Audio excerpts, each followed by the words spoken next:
Gauthier, on l'a appris ces derniers jours, l'administration américaine demande aux entreprises françaises de cesser leurs pratiques de discrimination positive, une demande inacceptable d'après le gouvernement français. Comment est-ce qu'on doit l'interpréter cette demande?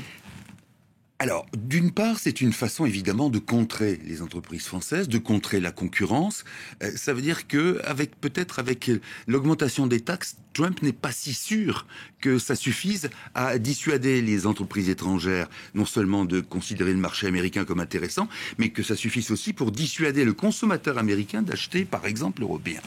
Mais il y a autre chose là-dedans. L'idée que par exemple, ce qui importe à Trump, c'est la transaction, c'est de récupérer des fonds, comme il dit récupérer, pardon, c'est sa terminologie. Ça n'est pas que ça. Là, vous avez la volonté d'imposer un modèle, c'est-à-dire un modèle sociétal qui romprait complètement avec la discrimination positive. La discrimination positive, c'est pas qu'elle est entièrement positive.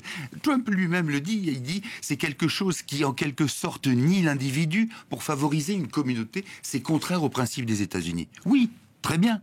Mais quand, dès la naissance, des êtres, quels qu'ils soient, femmes, noirs, latinos, sont pénalisés justement par leur être, parce que de ce fait-là, ils n'ont pas la même chance que les autres, à ce moment-là, c'est une façon d'entériner les inégalités. Et là où c'est inacceptable, c'est qu'il y a cette volonté d'exporter ce modèle, notamment en France, et évidemment, la réaction française est normale. Simplement, si je voulais être un peu chahuteur, je dirais que les Français pourraient leur dire « Vous inquiétez pas, nous aussi on a des gros problèmes de discrimination, on n'est pas tellement en pointe dans la discrimination positive. » Merci beaucoup Gauthier pour votre analyse. On vous retrouve